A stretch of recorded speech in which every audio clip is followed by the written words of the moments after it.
Good evening, everybody, and welcome to the Sustainability Network. I am Shruti Harihara Subramanian, and I am the founder of golisodastore.com. Today, we are meeting someone who is an Italian who is living out of Colombo, and his brand is based out of Mumbai. We are going to meet Stefano, who is the founder of I Was a Sari. I Was a Sari, as the name clearly suggests, is an upcycling brand that makes products out of saris. So they make really funky and fashionable clothing, footwear, accessories, bags, you name it, they were all once a sari. So I really look forward to talking to Stefano and the kind of partnership he has with other NGOs and fashion labels where they collaborate and they make the products out of I Was a Sari, or they impact people through I Was a Sari. So for those of you who are new to Sustainability Network, we have been meeting brands that have been associated with Goli Soda over these many years. And if you would like to catch our previous episodes, they are all available on IGTV, of course, and YouTube, and they will be all up on podcast very soon too. So we have so far met over 9 brands. Today would be the 10th brand, and each brand and meeting the founders have been very enlightening personally for me to know how even within the sustainability space there is so much variety, there is so much of passion, and at the end of the day we are all working towards the same goal. So it's great to know that Goli Soda is associated with these brands. So for those of you who would like to buy any of these products, they are all available on golisodastore.com. It's available at a physical store in Chennai, and though from tomorrow, day after, hopefully Chennai will be back to being open, and but even otherwise our customer cares are open almost 24/7.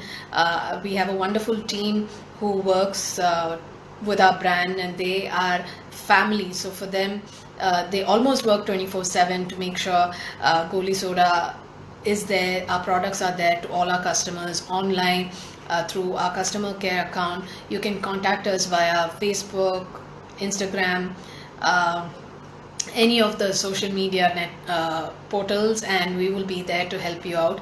And any questions that you have through this episode regarding upcycling, regarding I Was a Sari, or anything related to sustainability, feel free to post your questions here, and we would love to answer your questions. So let me invite Stefano.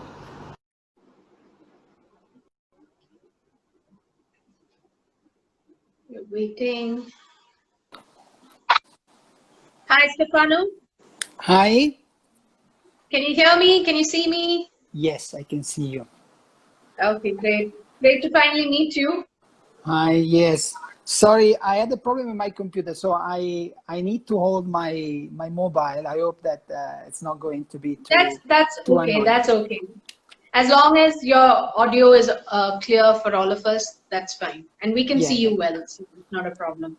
Sorry Great. to keep you away from putting your baby to sleep tonight. Yes, that's exactly what's happening. But I still have a chance to get the last Okay. 15-20 minutes. Thanks. So let's probably keep it crisp, and hopefully your baby is awake waiting for you. Uh, so let me start straight to the journey of I Was a Sari. So what is an Italian doing in India in the first place? Searching for meaning. Okay.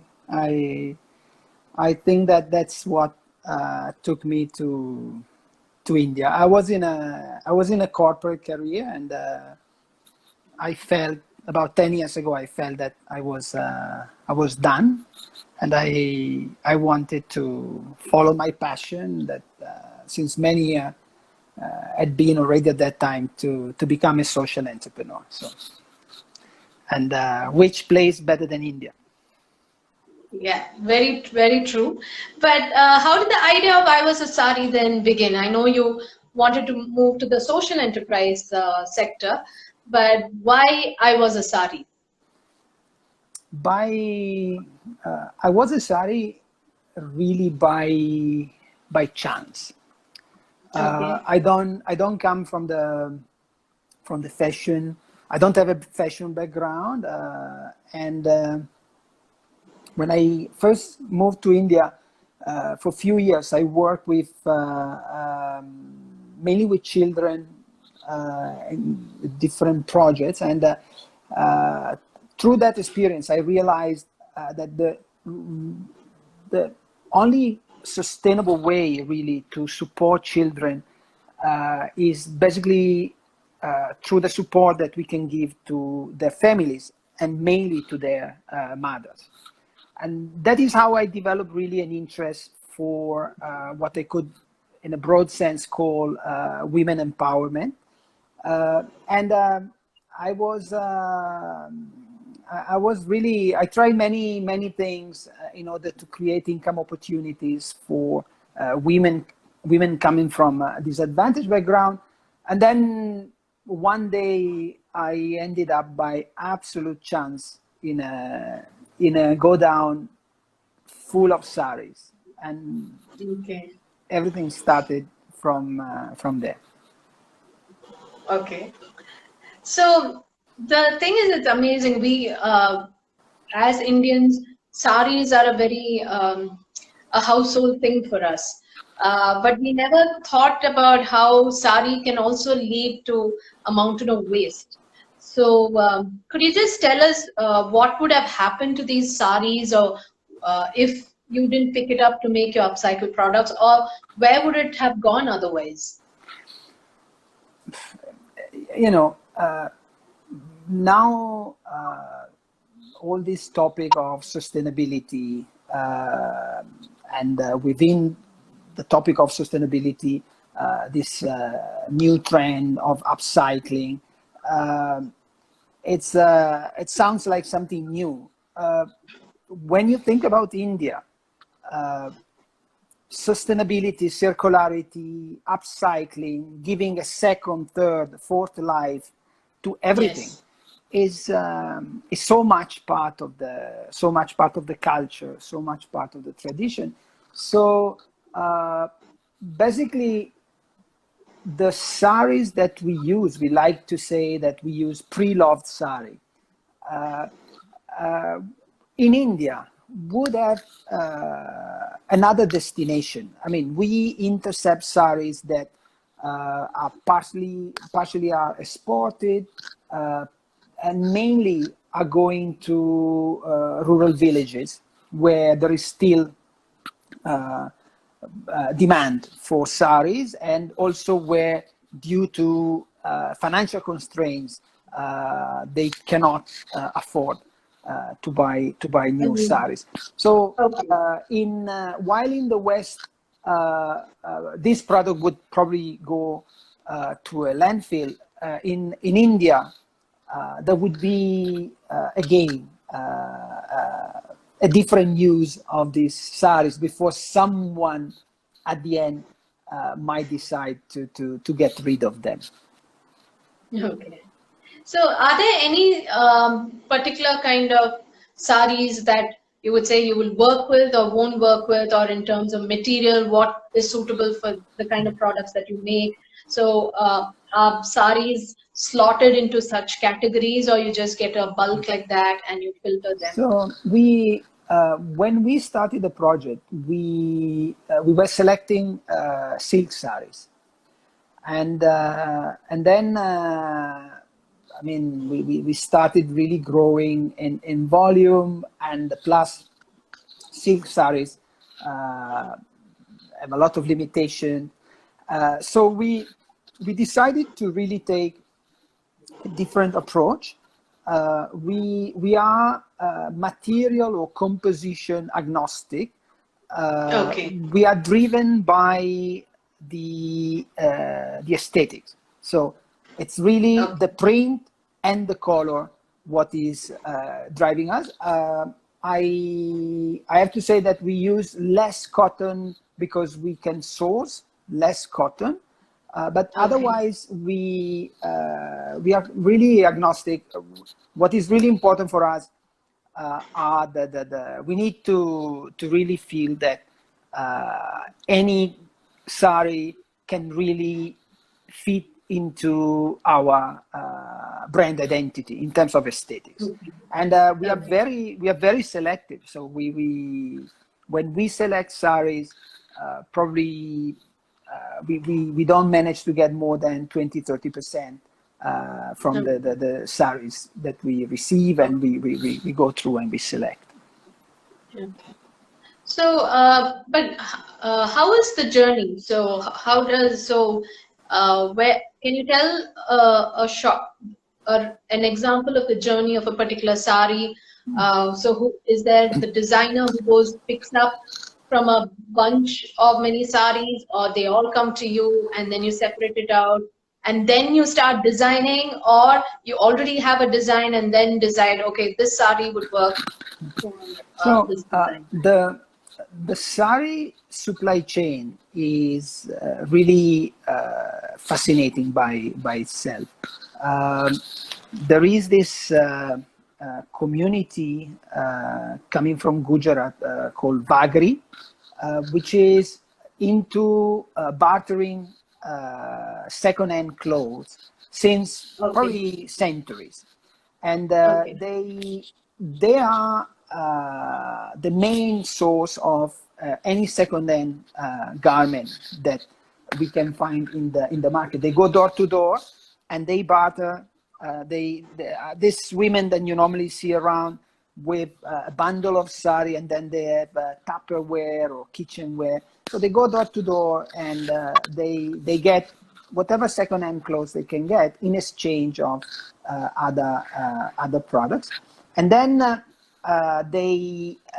there are markets where they sell the product. The product can be sold exactly as they got them, but most of the time they do some they amend the garments they collect, they wash them, and so there is all this supply chain. At a certain point, the saris can reach these sari dealers, and there are Okay. plenty all over Mumbai and all over India that are just specialized in saris, and normally they are even specialized in one particular type of saris, and that's the place where we buy the saris.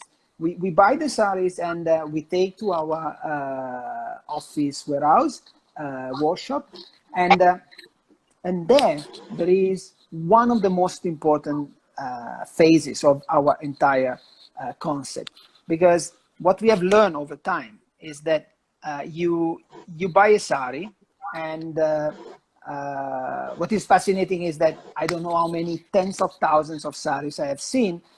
Every time when there are bundles coming, I like to be there to see when they open, they count them, because every time you get one print that you had never seen before, and it's every time after even It's like thousands of opening times. a treasure. Yeah, you open and say, "Oh wow, this is amazing! Look at this! Look at the pallu! Look at that!" And at that point is where the magic has to happen, because the same sari can turn into a boring bag, but can be an amazing pajama, or vice versa. So, and that is the moment where you really need, you touch it, you look at the colors, you look at the print. Depending on how big is the print, you can say, look, okay, so this can be, and really, it's all about matching the sari to the product. And when you do it right, most of the time, what you get is really a brilliant product.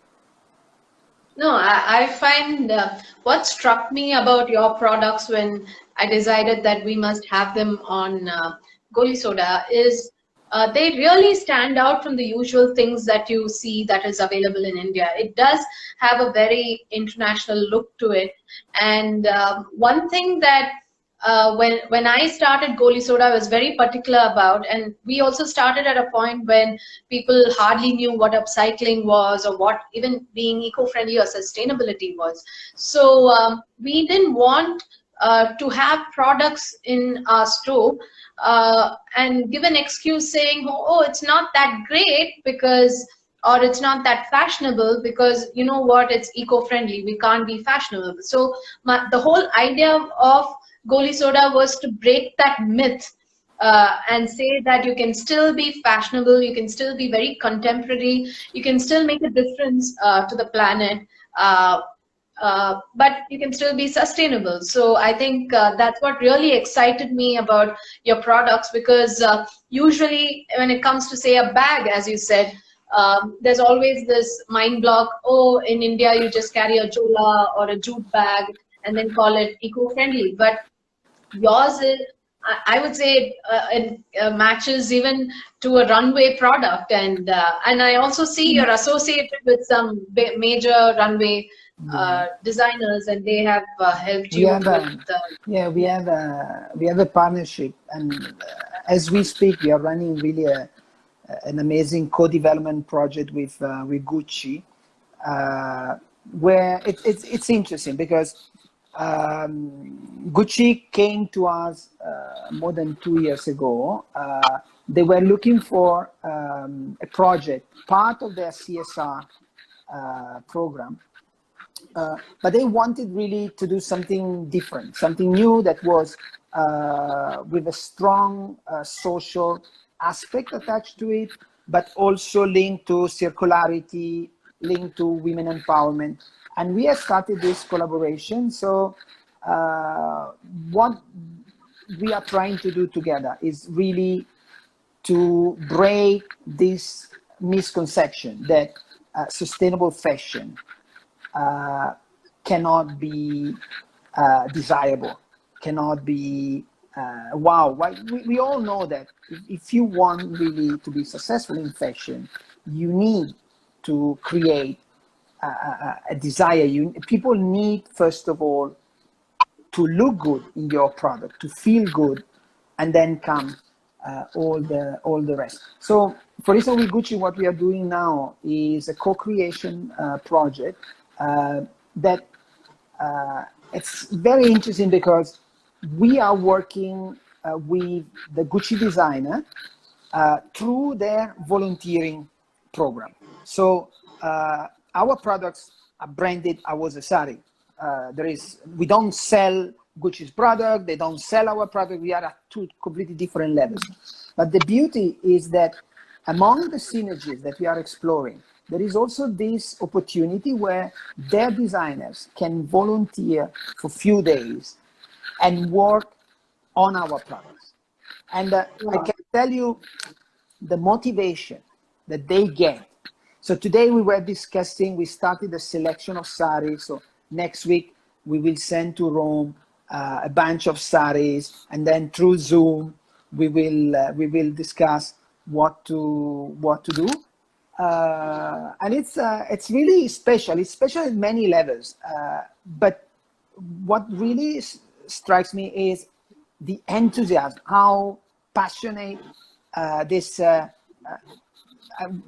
last year was last year I went to Rome with four of our artisans for the first co-creation workshop that we did, and it was really unbelievable to think that a small brand like it was a Sari was in the atelier designing products, and next to us there was a mannequin with a garment that they were designing for Elton John, and I was there with our artisans, and they were working really elbow to elbow with the best tailor you can imagine, and for them was the most natural thing on this planet, because they don't know who is Elton John, they don't know all the other celebrity things, and so all this story to say that yes, we also absolutely believe that the secret in order to move sustainable fashion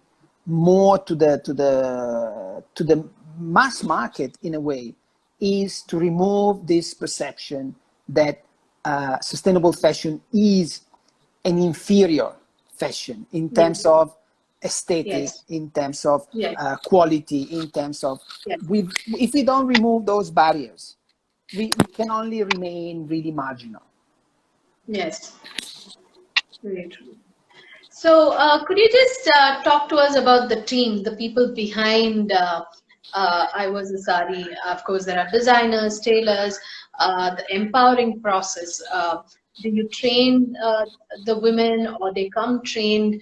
So, tell us about the background of the people that you work with. Very, very interesting question. So first of all, I really saw from the beginning I Was a Sari as a collective of designers, of people. So we are more than a company. We are part of an ecosystem of many partners that in different ways contribute to our cause. Pre-COVID, so till mid-March, we were around 200 people. Now it's difficult to say really how many we are. About 30% plus of our artisans went back to the village. Difficult to really anticipate when, how many will come back. And so clearly things are going to be different. But out of these 200 people, we have around 20 people that are the core team of the company that is managing I Was a Sari. And there we Okay. have basically sales, marketing, accounting, and a small production unit, which is mainly doing the preparation, because our entire production is then outsourced to a couple of NGOs that are our long-term partners Okay. that take care of the production by training first and then giving recurring opportunities to women that, in our case, compared to other projects, normally come without unskilled. So it's really, in our case, I would say that 90% of our artisans, 3, 4 years ago, some more recently, really started, when I say from scratch, it's clear. I mean, most of the women have some skills that they get from their teenagerhood, but Yes. basically we give them a training, and then we have ways of doing what I would define as training on the job, and then they join the production team. So out of these 200 people, we have around 170 artisans, and we give them a lot of flexibility. So out of this 170, there are maybe 30 to 40 who we could consider as sort of full time. All the others are dedicating whatever time they have. They go from really a couple of hours to, normally they are able to come and spend 5, 6 hours in our centers. But again, the entire point is about creating conditions that can give them a chance to be part of the job market that otherwise would not Yes. fit with all the constraints they have and their liabilities, being mothers and sisters, and basically Yes. having to take care of the families first. Yes. So, is there any one particular story that you can quickly narrate to us where having a lady who, having joined I Was a Sari, has made a big difference in her life? Like, how? I mean, I'm sure there are many, but is Yeah, there there are a many. defining story that really moved you? I, there are many, but I tell you one story that represents many stories. Uh, just before COVID, I had like quarterly. We have these meetings where I go and I meet the artisans, and So it was at the end. No, it was at the end of last year. So it was at the end of last year, and was the sort of closing of the year, very successful year. So I was there to share with them, and and at certain point I said, okay, I want to show you what's happening when you join our project. And so I was showing them how, when they come, they are absolutely unable to keep eye contact. I go to the center and I immediately notice that, okay, there are a few new faces and so on. And I look at them and they are stitching or they are doing embroidery, whatever. They stare down, and if I go near, I look at them, and so they don't look at me. Then you go back, and after a couple of months, they start looking a little bit, and so, and I told them, and then after 1 year, you can see that they start smiling when you come, they greet you. And after 2 years, you have a meeting, and when you say, okay, is there any point, they start and they start, oh yeah, well, we don't like this, we don't like that, we want this, we need that. So this is really the transformation from not being able to keep eye contact to being really vocal about their needs, their interests, their rights, and so this is really the transformation. I invite during the first 2 months of lockdown, we have thought about creating these stories, and we have posted on our Instagram page 63 stories of our extended family, where we have really asked how they were going through this unique, unprecedented time. We have interviewed many artisans, but also customers, retailers, staff. And if you go and you look in particular to the stories of the artisans, it's quite touching. It's quite touching because you can really see the struggles, you can really see what they have achieved, and how really to have a job, to have a recurring income can really transform the life of these artisans. That's beautiful, and in that true sense, that just that whole story of that eye contact proves that you've truly empowered them, because they are now feeling confident about themselves in the first place. So I think that story really summed up everything. Last year in September, we won the Green Carpet Award, which is honestly one of the most, if not the most important award for sustainable fashion. And so we went with seven artisans, and we flew from Mumbai via Doha, I think, and in Doha we met my wife and my daughter, and then we flew together to Milan.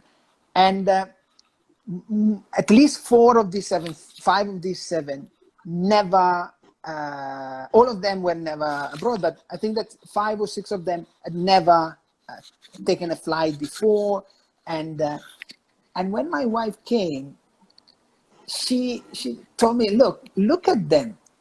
They have a confidence like they've been traveling for all their life. They were really and that made me reflect on the journey, because it's something that 3-4 years back it would have been impossible. But the family, first of all, would have never let them fly. Yes. And it was beautiful to be at the airport and see the husbands taking them to the airport with a sense of pride. Yeah. Okay. Instead of being the one feeling threatened or resisting that, they were there. And you could really feel that they were absolutely proud of their wives being there and doing something that would have been really unimaginable. Yeah, and I don't think in most such cases the husbands don't usually value them otherwise at home, or I'm sure there are so many cases of, uh, um household violence and other such issues, alcoholism. I guess this might be empowering them to, stand up for all that. But when you start taking home every month a stipend that at the beginning is a contribution and then over time is growing and becomes a pillar, and Yeah. in some cases can become the main salary of the Yes. household, the Yes. entire dynamic in the relationship between husband and wife, within the family and within the community, Yes. is changing, is The changing dynamics totally changes. Yeah. completely, Yeah. and that is really, yeah. I'm always fascinated, and this is the reason why now we have decided that although our revenues are close to zero, and it is the moment of truth for us, because this is the moment where we need to give back to our artisans, and we need to reassure them that basically there is a net, there is really a protection for them. And it's tough, but I really think that for a project like ours, this is absolutely a moment of truth where we have to prove if we stand behind our values, Yes. and if the story can hold. No, it's quite similar to us at Goli Soda as well. For the first time when the lockdown was announced, our first worry was how would we take care of our family, our Goli Soda family, because most of them have been extremely supportive of us. They are the one holding the company together. And more than anything, for most of them, they are so dependent on the income from us. Most of them are single mothers, or a lot was dependent on us, and we didn't want to let go of their faith or let go of them. So the pressure was more about how do we take care of them more than how do we take care of the company. So touchwood, we've been trying hard to take care of them, though it's been tough for us as well. But I guess this is the story for most Yeah, companies right now. So yeah, I'm yeah. sure in your case it's far more uh, You know, serious for in instance, that. in these days, and today I had a couple of meetings with our NGO partners. Uh, till now, so we have paid full stipends and salaries in March, in April, in May, uh, in June.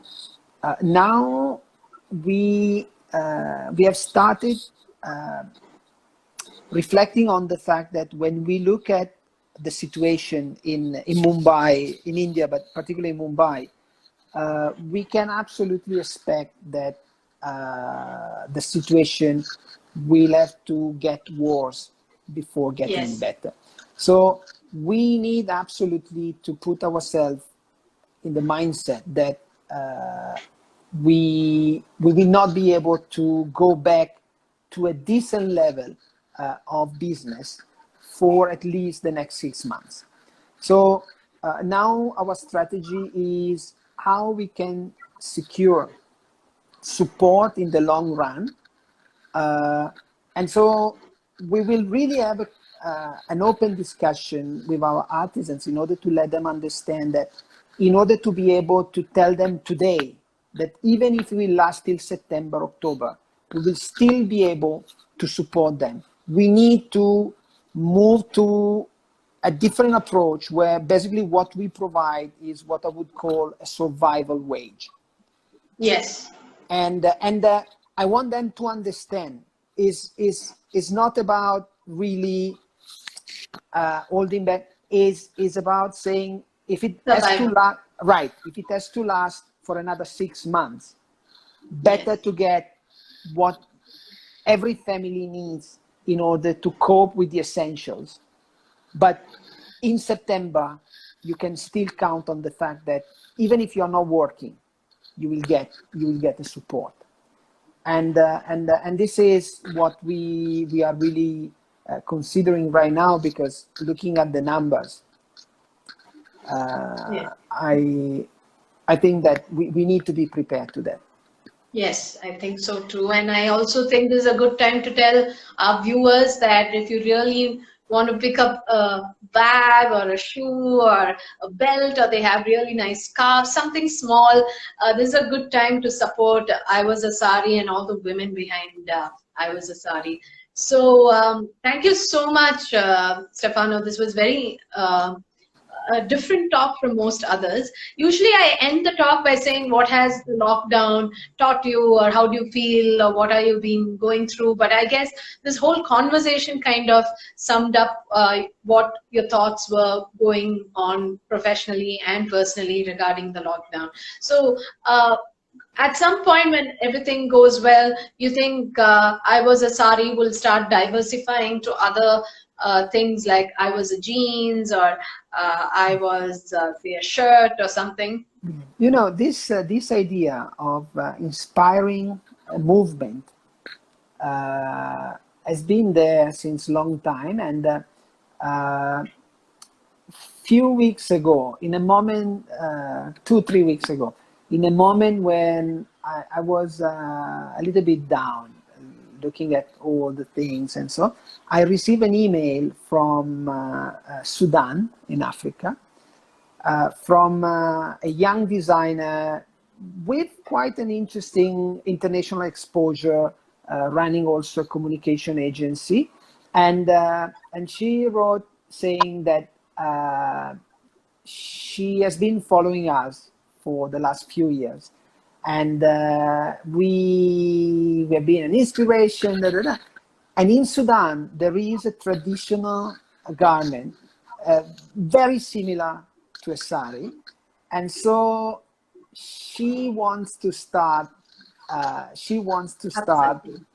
Upcycling and using the name of that local. So I was XYZ, and she asked us if we were giving our okay. And I told her, not only that, I mean, we are ready to share the design of our products. We are really, because that's the idea. That's the idea, is to inspire a movement where basically together, and I told her, we will do this if we agree on three pillars. That is, you need to have a strong social cause. You need absolutely to be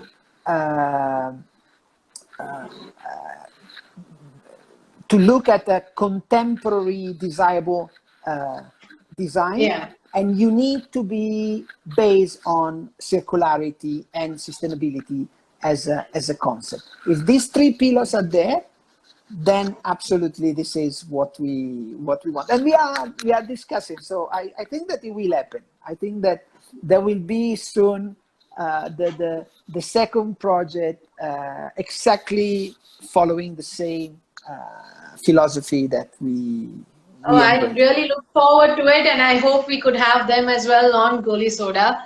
So thank you so much, Stefano. It's Thank you, been Shruti. a It's been wonderful really. conversation, and I hope you get in time to see your baby to put her to sleep. I go and I check now.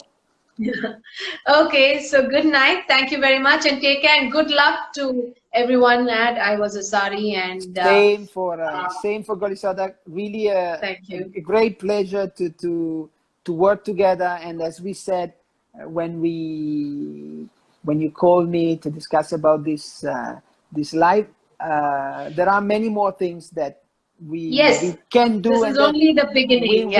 We will do together. I'm Yeah, sure let that, us all first get our footing and get used to the lockdown situation. Chennai hopefully will open up by the 6th. They extended our intense lockdown.